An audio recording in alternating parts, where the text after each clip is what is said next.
오늘은 방언에 대한 주제를 말씀으로 나눌 텐데 예언에 대한 좀 보충, 첨언을 좀 드리고 방언으로 들어가려고 합니다. 예언에 대한 오해를 좀 풀어드리기 위해서 너무 적절한 예가 생겨서 여러분들한테 말씀을 드리려고 합니다. 지난 27일 정도에 우리 샤론의꽃 명성교회 이준호 목사님 장인어른이 하나님께 부름을 받으셨습니다.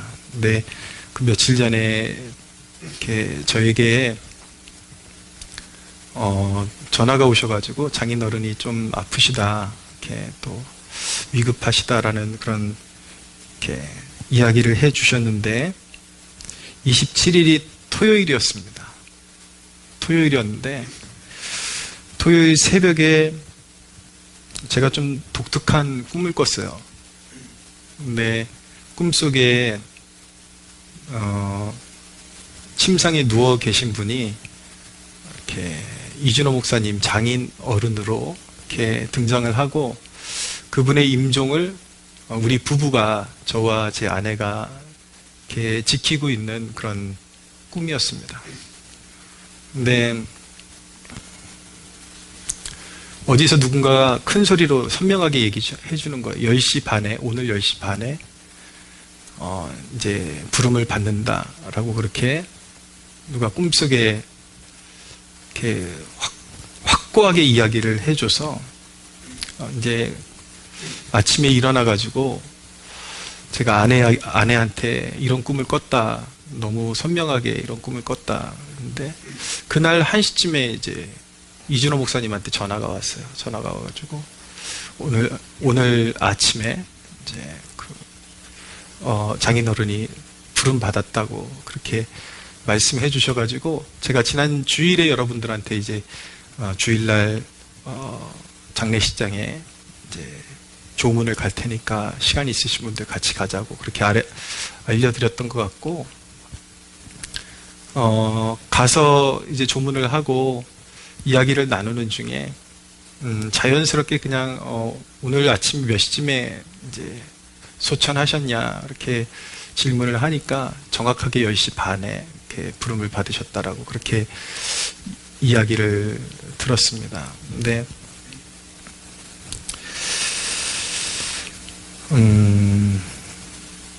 이야기를 들어보니까 위중한 상태로 들어가셨다가 잠깐 임종 면회라는 게 있다고 하더라고요. 그때 굉장히 정신이 이렇게 말쑥하게 돌아오셔가지고 이제 목사님이 그때 복음을 이제 다시 증거한 거죠. 그러니까 평상시에 그분의 신앙의 상태는 제가 모르니까 디테일하게 설명할 수는 없고, 그때 이제 믿는 자를 향한 하나님의 구원하심과 영생에 대해서 이렇게 선언을 하신 거죠. 목사님이 그렇게 복음을 전했는데 장인어른이 그 순간 예수님을 깊이 영접하시고 굉장히 평안한 모습으로 그 영접하시고 나서 또 다시 굉장히 극심한 그 극도의 안 좋은 상황으로 확 돌아가셨는데, 췌장암은 제가 얘기 들어보니까 마지막에 그 몰핀이 없으면 견디기 힘들 정도로 고통스러운 그런 암이라고 하는데, 정말 고통을 거의 아예 못 느끼시는 분처럼 평안하게 그렇게 눈을 감으시고 하나님 앞에 부름 받으셨다고 합니다. 자, 여러분, 제가 여러분들에게 질문을 던져보고 싶은 거는, 여러분은 제가 10시 반에 목사님의 장인어른이 부름받았다라고 예측한 거에 놀라십니까? 아니면 잠깐 정신이 돌아왔을 때에 복음의 말씀을 선포했을 때에 그 복음을 듣고 사람이 영생에 대한 소망을 갖고 그 죽음의 어둠의 그림자가 사라지는 것, 그것이 여러분들에게는 더 놀라운 일로 와닿습니까? 만약에 여러분들이 제가 10시 반에 이 어르신이 임종하는 걸 마쳤다라는 거를 더 놀랍게 여기신다면 여러분들도 언제든지 사이비 은사주의자들에게 속아 넘어갈 가능성이 큰 어떤 가능성을 가지고 있는 것입니다. 제가 이 말씀을 왜 드리냐면 사람들이 예언이다 그러면 다 이런 식으로 알아들어요. 어떤 꿈이나 어떤 환상이나 이런 것을 통해서 앞에 있는 뭔가를 알아맞추는 거, 그걸 예언이라고 생각한단 말이죠. 근데 여러분들이 아셔야 되는 것은 무엇이냐면 그런 꿈은 맞기도 하고 틀리기도 하는 것입니다. 그러나 변치 않는 예언은 우리 성경에 기록된 것이고, 그거는 아무리 누군가가 의도적으로 뜯어 고치려고 해도 고칠 수 없는 변개치 못하는 진리가 바로 예언인 것입니다. 할렐루야. 무엇이 진짜 예언이냐면 보통 평범한 목사님들이 강단에 설교하는 복음의 말씀. 자, 이준호 목사님이 장인어른이 의식이 돌아왔을 때에 믿지 않는 자의 심판과 믿는 자의 영원한 삶과 부활, 이걸 선언했잖아요. 이게 바로 영원히 변치 않는 예언의 본질인 것입니다. 할렐루야. 근데 여기서 너무 위대한 복음이 선포되니까 사람들이 그거에 대한 감동이 별로 없어요. 여러분, 뭐 꿈 해가지고 알아맞혔다고 하자고요? 누구 찾아다녀가지고 예언의 은사 있다라는 사람한테, 예전에 뭐 보니까 어떤 뭐 예언의 은사 있다라는 사람들 찾아가면 그런 말도 하더라고요. 당신 자녀들 가운데 바퀴 달린 거 타고 다니는 자녀들이 나올 거라. 그러니까 차가 귀한 시절에 자동차, 당신 자녀들 가운데 자가용 그럴싸한 거 몰고 다니는 사람 나올 거라. 그게 무슨 예언입니까, 여러분? 이제는 자동차 너무 흔해져가지고 누구나 다 타고 다닐 수 있는 거고, 설령 여러분 몇 년 후에, 며칠 후에, 몇 달 후에 있는 그 상황을 정확히 꽤 맞춘다고 해서 그 사람이 지금 말씀 앞에 올바로 서 있지 않다면 그 예언이 그 사람의 삶을 바꾸지를 못합니다. 진정한 예언의 말씀은 하나님의 말씀을 경외함으로 믿고, 옛 이스라엘 백성들에게 선지자들이 왕들에게 예언했던 것이 무엇입니까? 당신이 여호와를 의지하지 않고 우상을 의지하면 반드시 전쟁터에 나가서 패망할 것이다. 예언이잖아요. 그러면 불을 보듯 뻔한 거예요. 그런 영적인 상태로 전쟁터에 나가면 백전백패, 잠깐 자기 힘으로 이길 줄 몰라도 끝이 항상 멸망으로 끝나게 되어 있는 것입니다. 이것이 예언의 본질입니다. 예언은 이미 여러분들에게 선포되었습니다. 내 주일 여기서 선포되고 있는 것입니다.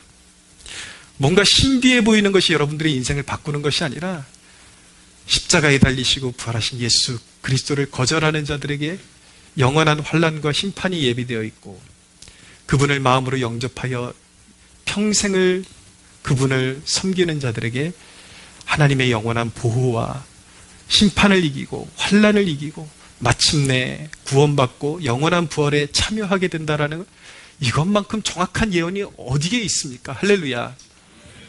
사랑하는 여러분, 예언에 대한 식견이 활짝 열리고, 여러분, 그거는요, 약간 그냥 누가 듣기에 신기할 뿐이에요. 좀 신기하다. 그런 일도 다 있니?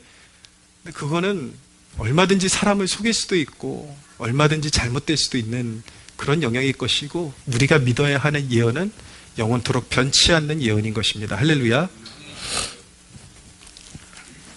그것이 예언이라는 것을 꼭 기억하시고, 방언이란 헬라어로 글로사라고 합니다.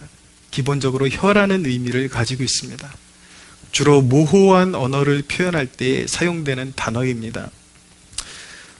방언은 어떤 의미가 있는가? 초대교회 방언이 임했을 때에 그것은 첫째로 성령이 임한 가시적인 사인 중에 하나였습니다. 잘 들으십시오. 성령이 임한, 초대교회 성령이 임한 가시적인 사인 중에 하나였습니다. 성령이 초대교회 제자들이 성령이 강림하시고 방언이 터졌을 때에 베드로가 그 광경을 두고 해석할 때에 요엘서 2장 28절에 있는 말씀을 끌어와서 이것은 너희가 지금 보고 있는 것은 대낮에 술 취한 것이 아니라 요엘서에 있는 하나님의 말씀이, 예언의 말씀이 성취된 것이다. 그리스도의 나라가 도래했다라는 것을 이렇게 보여주고 있는 것이다 라고 그렇게 해석하고 있는 것입니다. 또한 방언은 두 번째로 그리스도 안에서 이제 하나의 피조물이 일어나게 되었음을 상징적으로 보여주는 것입니다. 우리가 한 새 사람을 하나님께서 지으셨다라고 그렇게 말씀하잖아요. 그리스도 안에서.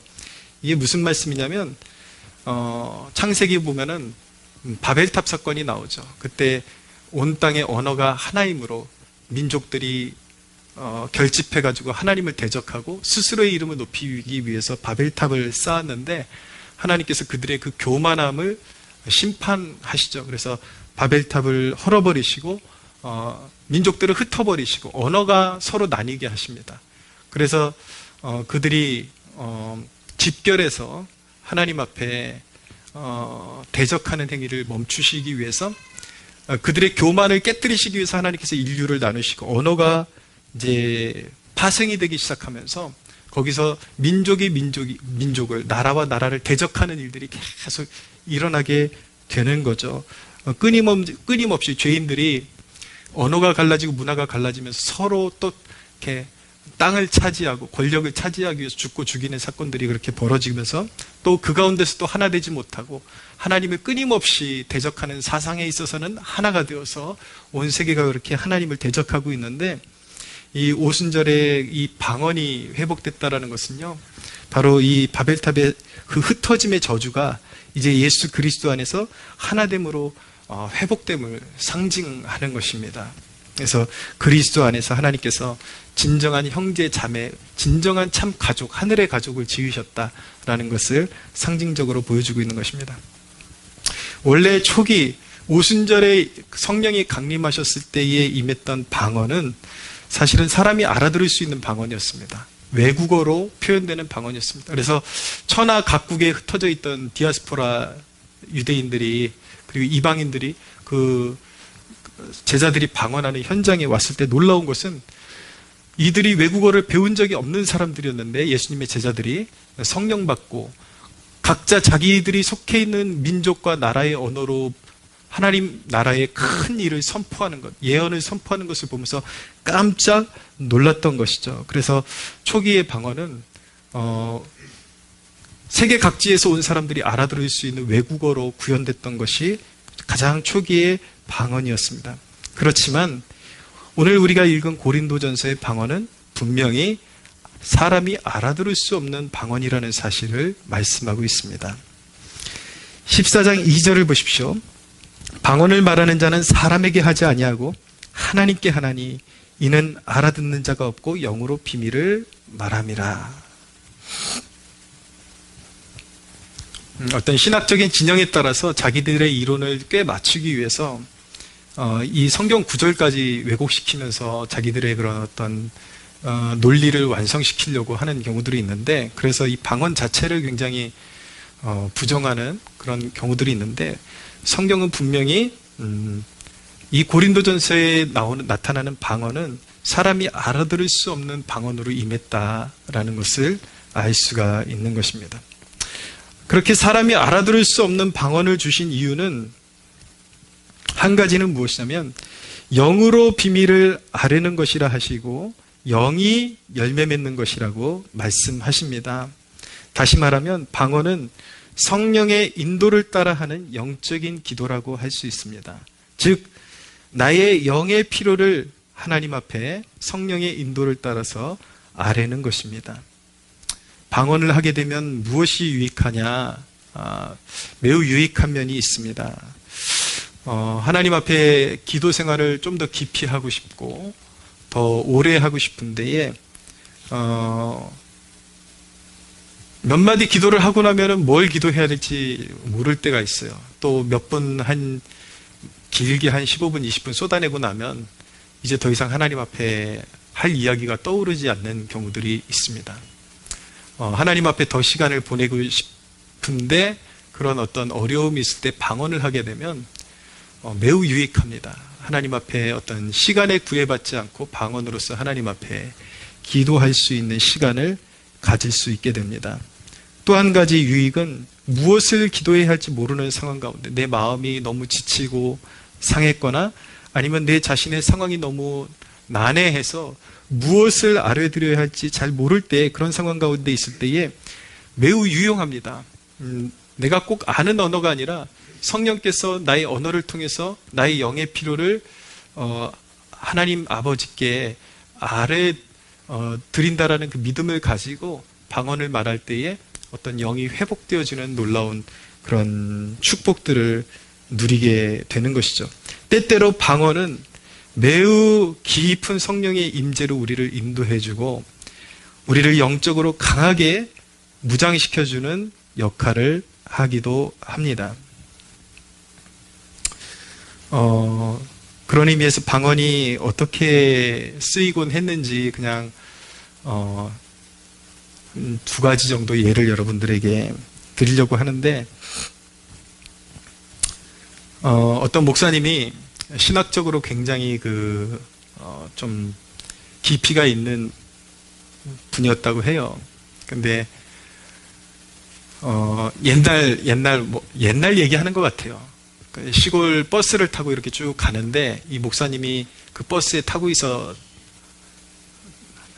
있었다라는 거예요. 근데 이 애를 안고 있는 애 엄마가 혼자 이렇게 방언으로 중얼중얼 하는 소리가 들리더래요. 그래서 버스 안에서 저 안절했으면 좋겠다, 그런 생각을 갖고 있었는데 이 애 엄마가 갑자기 불현듯 버스 정류장도 아닌데 버스 좀 세워달라고 그러더니 냉큼 내리더랍니다. 아이를 안고. 이 목사님은 그냥 타고 있는데.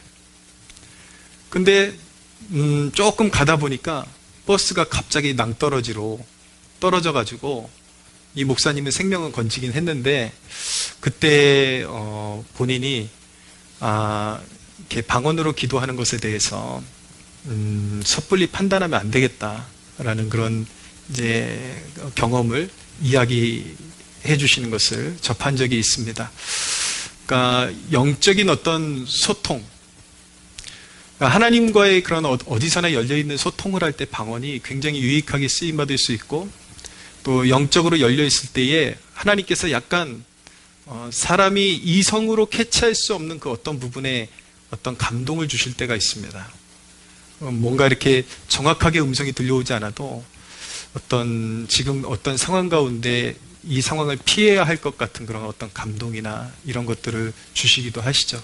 그래서 방언 기도를 잘 활용하면은 그런 어떤 하나님과의 소통하는 면에 있어서 더 안테나가 영민해지고 더 유익하게 사용될 수 있다는 것을 우리에게 보여주는 한 가지 예라고 말씀드릴 수가 있고, 또 한 가지 방언이 유용하게 쓰임받은 예는 무당 출신에서 회심한 사람들이 그런 간증을 할 때가 있습니다. 무엇이냐면 자신이 이제 귀신을 섬기는 것에서 완전히 돌아서 가지고 주 예수님을 구주로 삼고 그렇게 신앙생활을 시작했는데, 이전에 자신을 올가매던 귀신의 세력들이 한동안 자기를 놓아주지 않고 계속해서 찾아와서 괴롭히려고 하는 그때에 자기도 모르게 이렇게 주님의 도우심을 구했을 때 방언이 터지면서 그 방언이 입에서 선포될 때에 귀신들이 이제 자취를 감추고 도망치는 그런 이제 간증들도 있게 되죠. 그것은 방언을 통해서 우리가 영적으로 더 이렇게 겸비하게 무장되는 역할도 될 수 있다라는 것을 보여주는 한 가지 예라고 말씀드릴 수가 있겠습니다. 방언이라는 것 분명히 우리 영혼에 어떤 끼치는 분명한 유익이 있고 정말 잘 활용하면 영적인 그런 어떤 성장에 도움이 되는 것은 사실입니다. 그러나 방언에 대한 잘못된 오류들도 있습니다. 그 방언 자체가 전능한 것처럼 착각하는 태도들이 있습니다. 방언을 하게 되면 만사가 다 해결되고 능치 못하는 것이 없는 것처럼 그렇게 착각하는 사람들이 있습니다.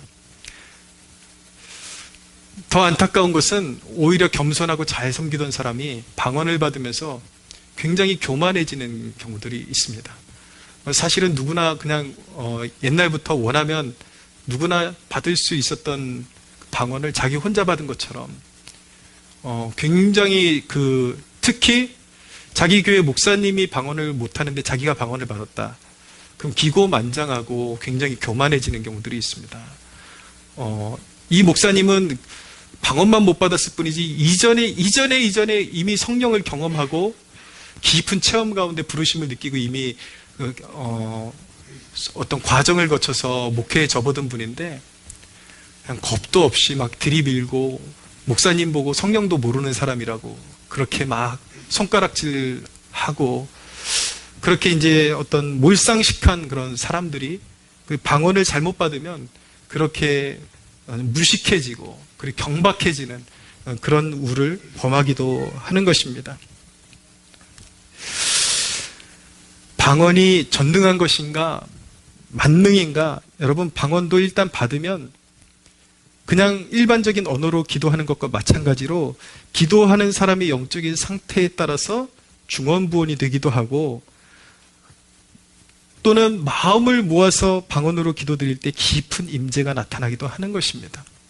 우리말로 기도할 때에도 더 깊이 내 마음을 들이면 깊은 임재로 들어갈 수 있는 것처럼 그러나 우리말로 기도할 때에도 내 마음이 겉돌고 있으면 그 기도가 겉도는 것처럼 방언을 한다 그래서 무슨 천상의 세계로 갑자기 올라가는 게 아니라 방언도 굉장히 무미건조하고 타성에 젖은 그런 어떤 생명력 없는 방언을 할 수 있다는 것이죠.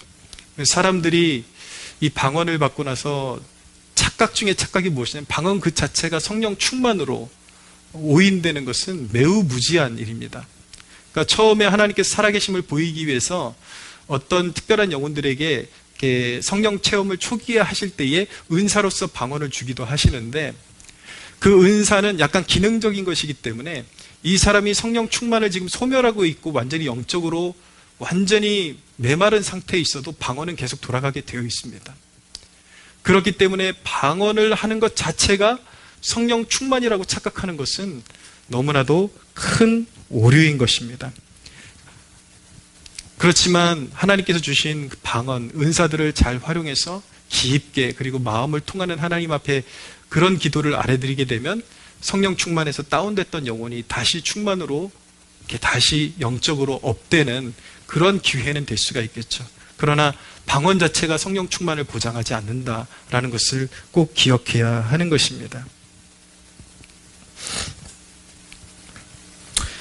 요즘 유튜브 보면 유행하는 것이 무엇이냐면 이런 것입니다. 재정의 문제를 돌파하는 3시간 방언기도, 집안의 저주를 돌파하는 7시간 방언기도, 질병을 고치는 5시간 방언기도.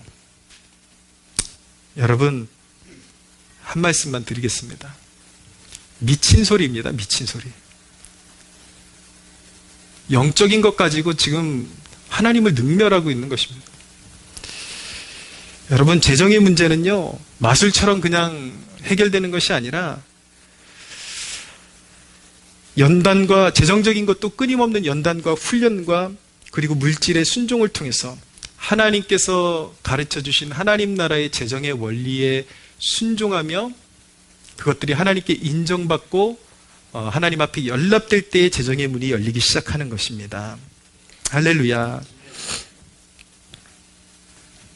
물론 아주 급한 다급한 일이 있을 때 그건 재정의 문제뿐만 아니라 어떤 인생의 문제든지 아주 다급한 일이 있을 때에 정말 사활을 건 기도를 통해서 그런 문제들을 해결한 받기도 하는데 그것은 방언으로만 한다고 되는 일이 아니라 충분히 우리말로도 일반적인 언어로도 믿음의 기도를 하나님 앞에 그 마음의 중심을 담아서 온전히 하나님 앞에 올려드릴 때에 모든 기도는 역사하는 힘이 있다는 사실을 믿어야 하는 것입니다. 할렐루야.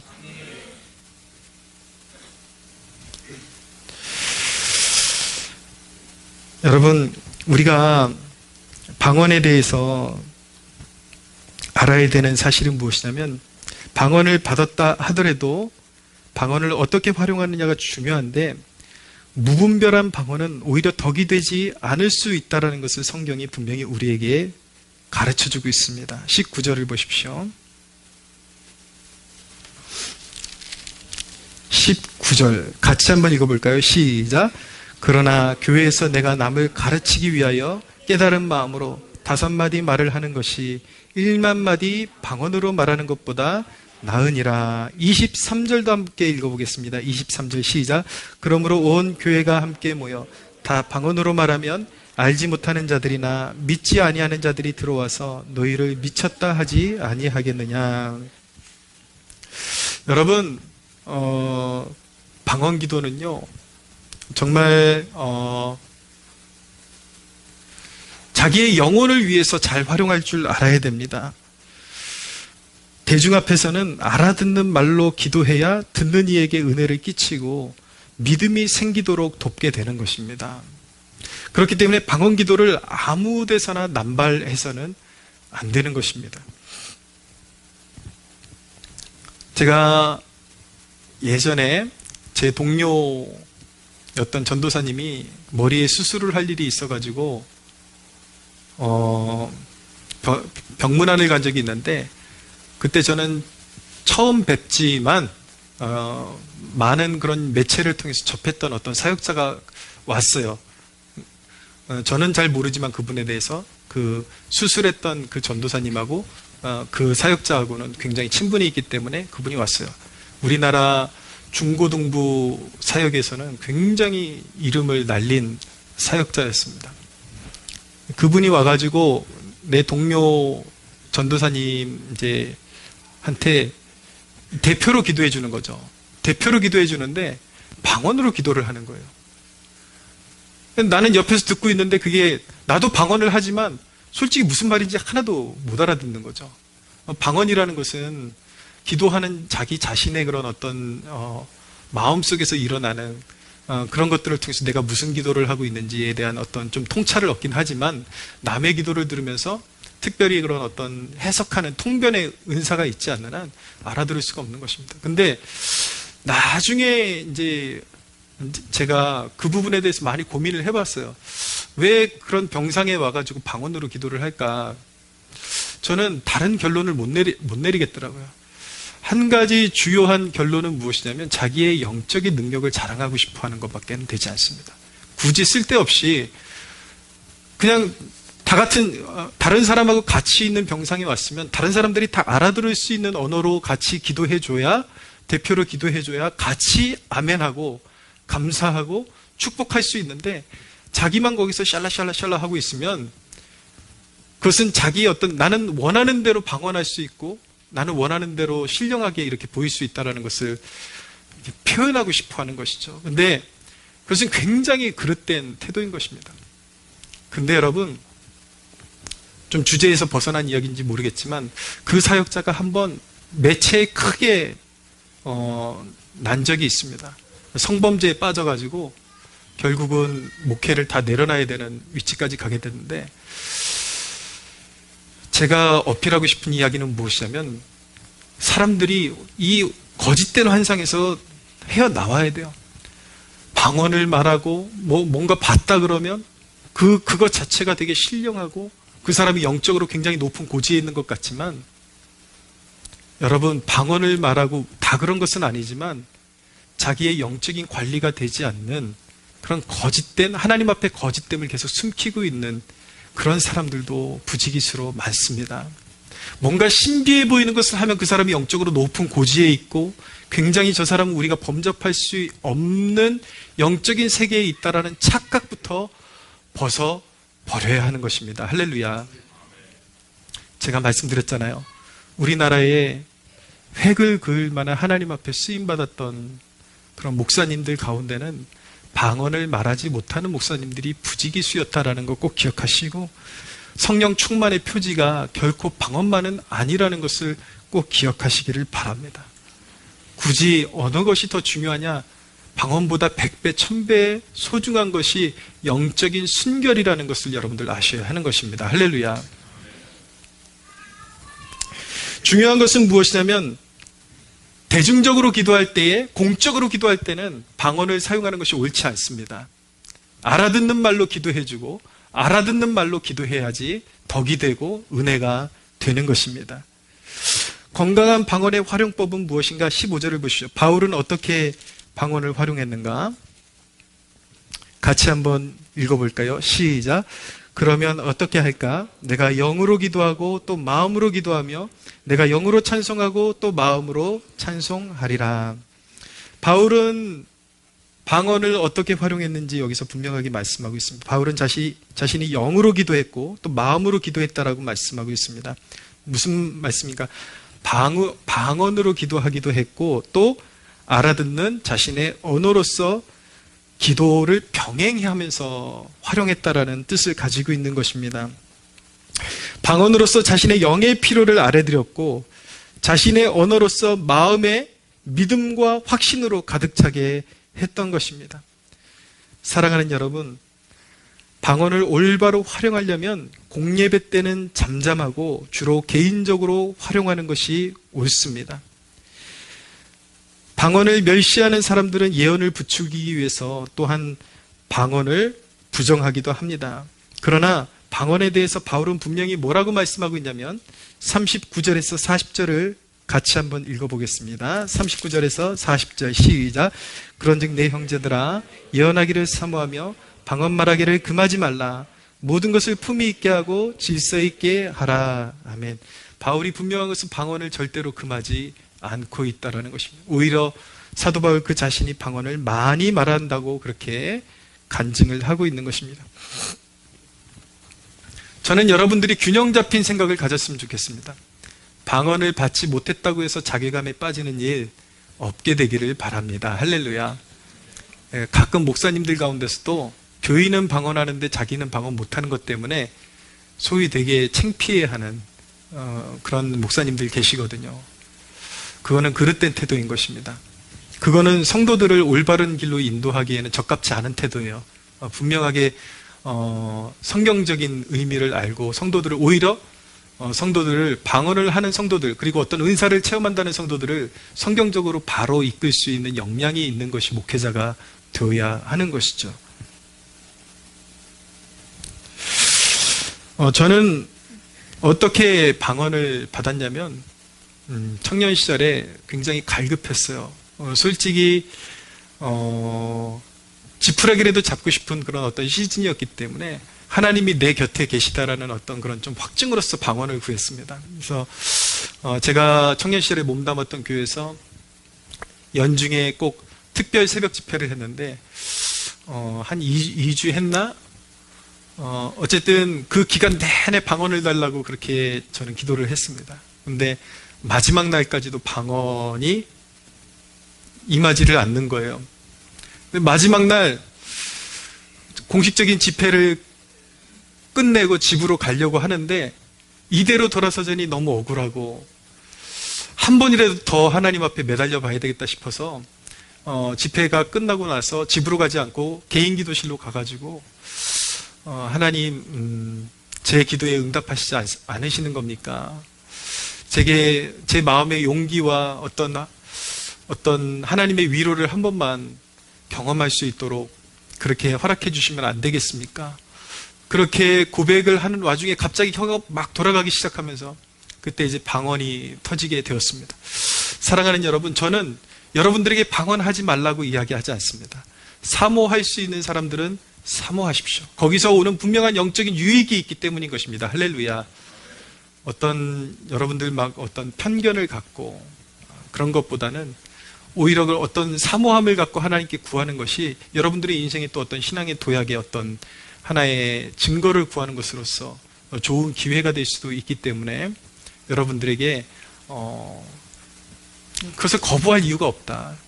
여러분들 사모함이 있는 분들은 하나님 앞에 구해서 그 축복을 누릴 수 있는 그런 하나님의 백성으로 서시기를 주님의 이름으로 축복합니다.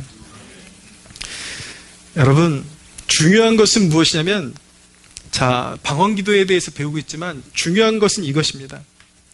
하나님은 살아계신 분이라는 것입니다. 방언이 우리에게 임한다라는 것, 그리고 어떤 기도의 응답이 우리에게 임한다라는 것이 우리에게 가르쳐주는 것은 무엇이냐면 하나님은 살아계신 분이라는 것입니다. 우리가 기도하는 대상은 살아계신 하나님이라는 것입니다.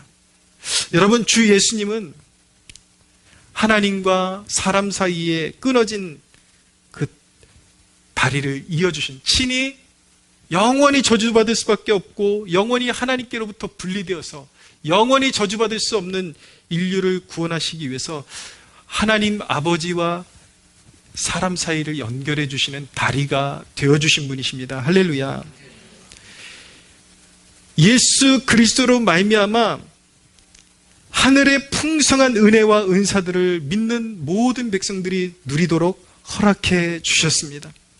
사랑하는 여러분, 여기서 우리가 배워야 되는 것, 가장 마음에 심어야 되는 것은 방언이냐, 방언이 더 탁월하냐, 아니면 우리말로 할 수 있는 그런 우리의 언어로 할 수 있는 그냥 일반적인 기도가 더 탁월하냐, 그것이 아닙니다.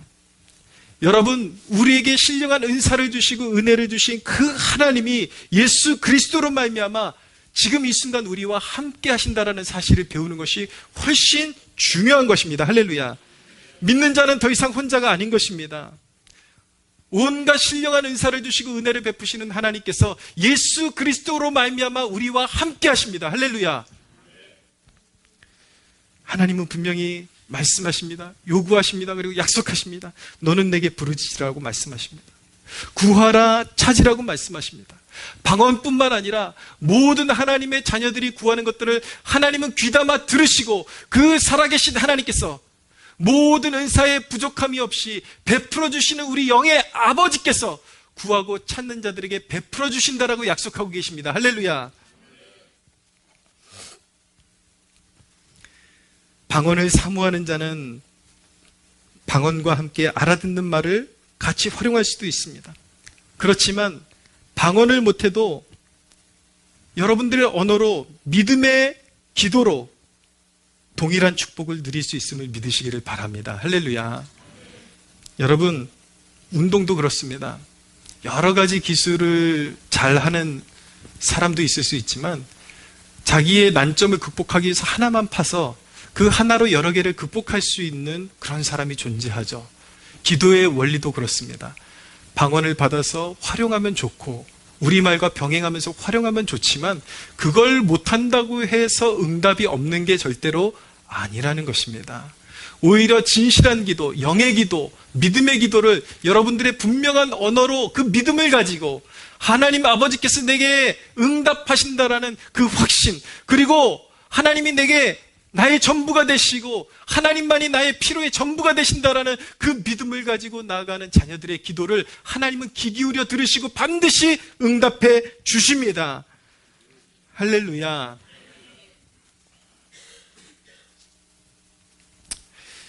사랑하는 여러분, 전능하신 하나님이 우리와 함께 하십니다. 모든 신령한 은사와 은혜를 베푸시는 하나님께서 우리의 믿음 안에서 우리와 동행하십니다.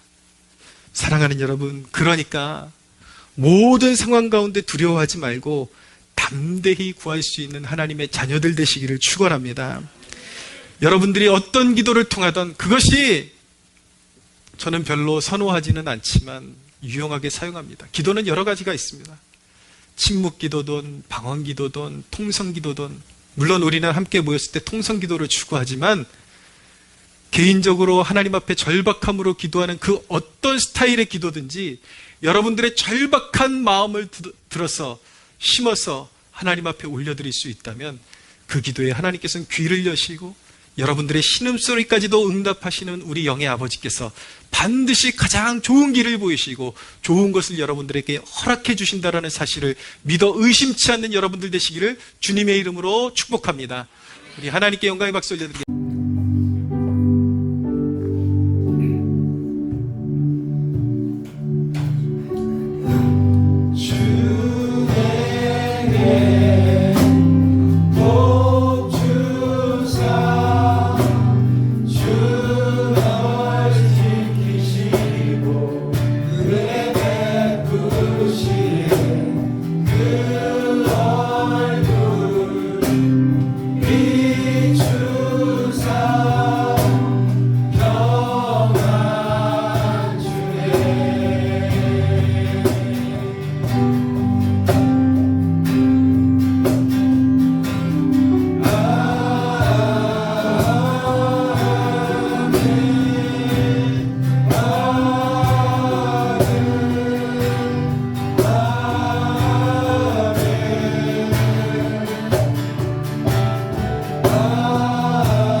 하나님 아버지께 영광의 박수를 드리겠습니다.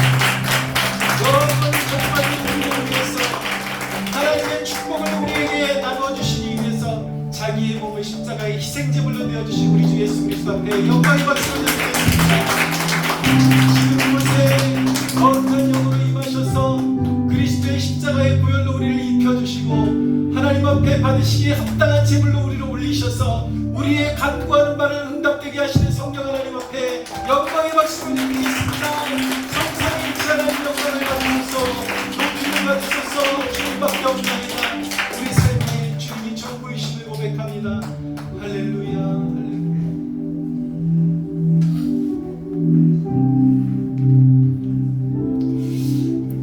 기도하겠습니다. 오 하나님, 하나님의 은혜는 우리에게 부족함이 없음을 고백합니다. 어제도 오늘도 내일도 붙들어 주시고 영원한 삶으로 이끌어 주실 것을 믿고 신뢰합니다.